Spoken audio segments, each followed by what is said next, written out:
Fala pessoal, tudo bem? Sejam novamente bem-vindos ao canal Saca Só a História. Hoje a gente vai falar um pouquinho da história do Brasil através de seus golpes. Então, antes de começar, eu peço que vocês curtam o vídeo, compartilhem e se inscrevem no canal para ajudar o canal a crescer e atingir mais pessoas, mais estudantes por todo o Brasil. Então, como eu disse, hoje vamos encarar um tema que mostra um traço marcante da trajetória política brasileira: a nossa longa tradição de golpes, desde a chegada dos portugueses em 1500 até as recentes tentativas de ruptura democrática. O Brasil atravessou sucessivas quebras institucionais, sempre marcadas pela disputa de poder e pela exclusão popular das decisões. Esse vídeo vai ser uma verdadeira viagem pelo tempo para entender como os golpes moldaram a nossa política. Então deixa o like, se inscreve no canal e bora mergulhar nessa linha do tempo turbulenta. Saca só a história.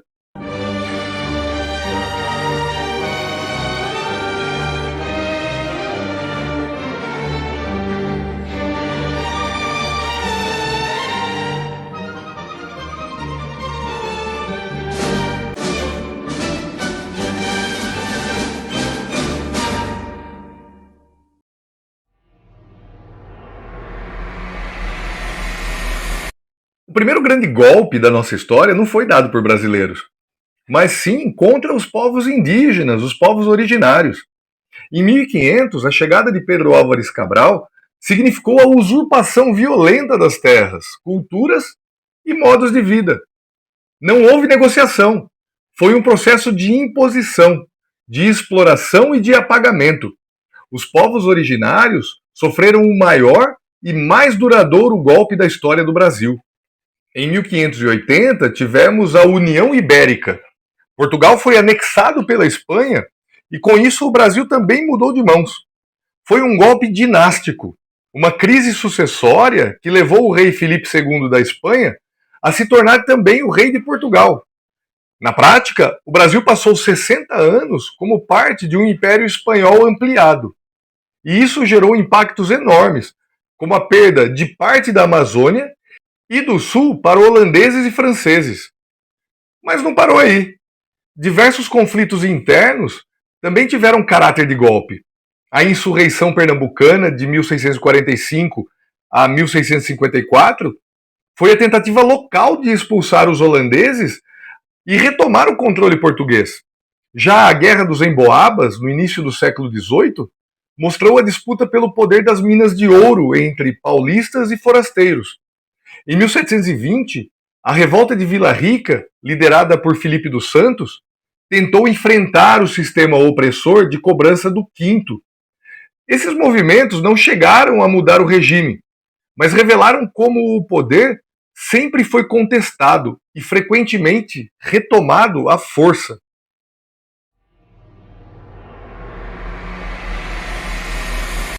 A independência de 1822 é celebrada como ato heróico, mas na prática foi um golpe de cima para baixo. Dom Pedro I rompeu com Lisboa para garantir sua própria coroa. O povo não foi consultado e o processo manteve o poder concentrado em elites e no imperador. Logo depois, em 1823, Dom Pedro dissolveu a primeira Assembleia Constituinte Brasileira porque os deputados queriam limitar os seus poderes. O imperador fechou a Casa Legislativa com tropas armadas e impôs a Constituição de 1824, um golpe autoritário que deu a ele o que ficou conhecido como poder moderador, que se estendeu até o final do segundo reinado. Em 1831, Dom Pedro I sofreu um contragolpe. Pressões populares e militares o forçaram a abdicar. O trono passou para o seu filho, mas como Dom Pedro II era criança, começou o período regencial. Assista o nosso vídeo aqui que está muito legal. Um tempo turbulento de revoltas. Esse vácuo de poder abriu caminho para outro golpe, o golpe da maioridade, em 1840, que antecipou em 4 anos a coroação do jovem imperador sob a justificativa de salvar a pátria. Em 1889, o último e mais definitivo golpe contra o Império, a proclamação da República. Um movimento essencialmente militar, liderado por Deodoro da Fonseca, derrubou a monarquia sem consulta popular.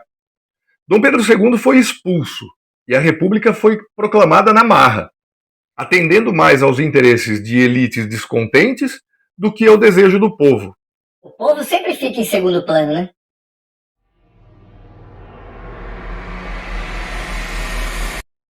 A chamada República Velha nasceu sob o signo do golpe. E logo vieram outros. Em 1891, Deodoro da Fonseca tentou fechar o Congresso, mas fracassou e acabou renunciando. Floriano Peixoto, seu vice, assumiu e deu outro golpe, manteve-se no poder sem convocar novas eleições, violando a Constituição.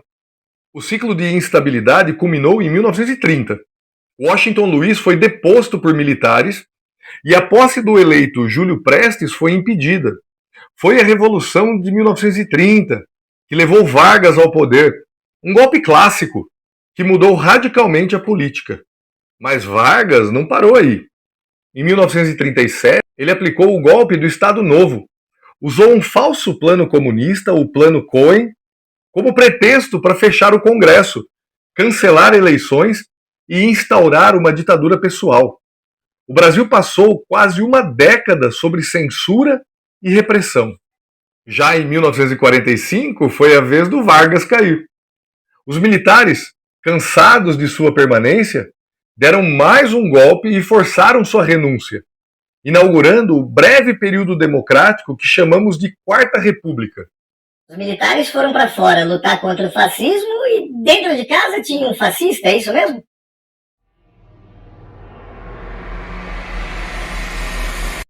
Esse período foi marcado por sucessivas crises golpistas. Em 1954, Getúlio Vargas foi novamente pressionado por militares e políticos a renunciar. Ele resistiu até o limite e acabou se suicidando. Um gesto que impediu a concretização do golpe imediato, mas mergulhou o país em comoção.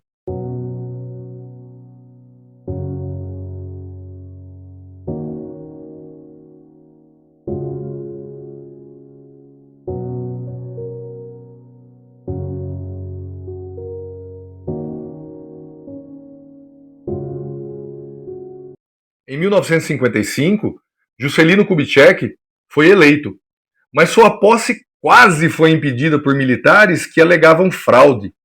O general Lott garantiu a legalidade, mas a tensão mostrou como o golpe rondava constantemente a política brasileira. Em 1961, a renúncia inesperada de Jânio Quadros gerou uma crise.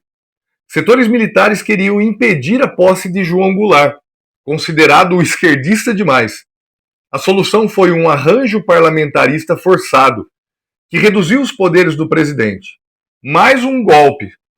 E, finalmente, em 1964, o golpe civil-militar, com apoio de empresários, setores da imprensa e dos Estados Unidos, os militares depuseram João Goulart e instauraram uma ditadura que duraria 21 anos.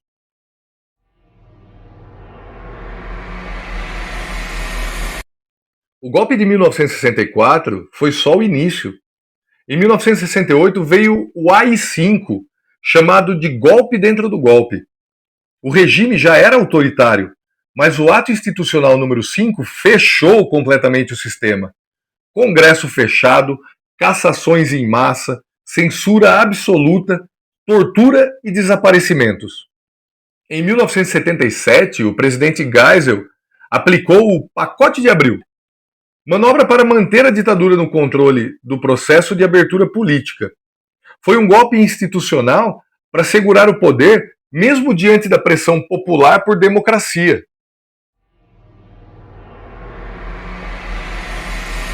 A redemocratização começou em 1985, mas aí houve golpe. Tancredo Neves foi eleito indiretamente, mas morreu antes de assumir. O vice, José Sarney, ligado à ditadura, assumiu. Muitos consideram que foi um golpe branco para manter parte da velha ordem. Em 2016, tivemos o impeachment de Dilma Rousseff, um processo até hoje polêmico. sem crime de responsabilidade, claro. A destituição da presidente foi considerada por juristas e analistas como um golpe parlamentar, marcado por interesses econômicos e políticos das elites e dos setores conservadores. E chegamos aos nossos dias, lá entre 2019 e 2022. O governo Bolsonaro promoveu constantes ataques às instituições, ameaçando não reconhecer eleições e convocando manifestações golpistas. O ponto mais grave ocorreu em 8 de janeiro de 2023, quando uma multidão bolsonarista invadiu e depredou o Congresso, o STF e o Palácio do Planalto, numa tentativa frustrada de instaurar mais um golpe de Estado.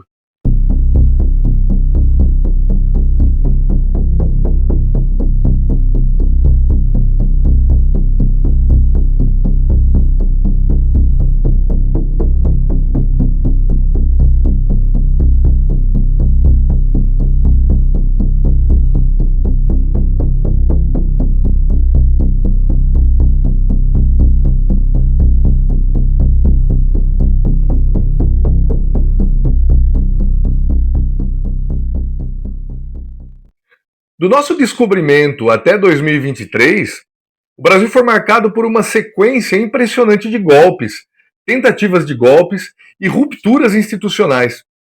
Essa tradição revela como o país raramente conseguiu resolver suas disputas de forma democrática e pacífica. Ao contrário, as elites sempre recorreram à força, a manobras ou à violência para manter seus privilégios. Entender essa história é fundamental para compreendermos o presente. Afinal, cada vez que um golpe acontece ou é tentado, o povo brasileiro é excluído das decisões sobre seu próprio destino. E aí, você acha que o Brasil finalmente quebrou esse ciclo golpista? Ou ainda vivemos sob ameaça de novos golpes? Deixe sua opinião nos comentários e não se esquece de se inscrever no canal. Espero vocês no próximo vídeo. Um forte abraço.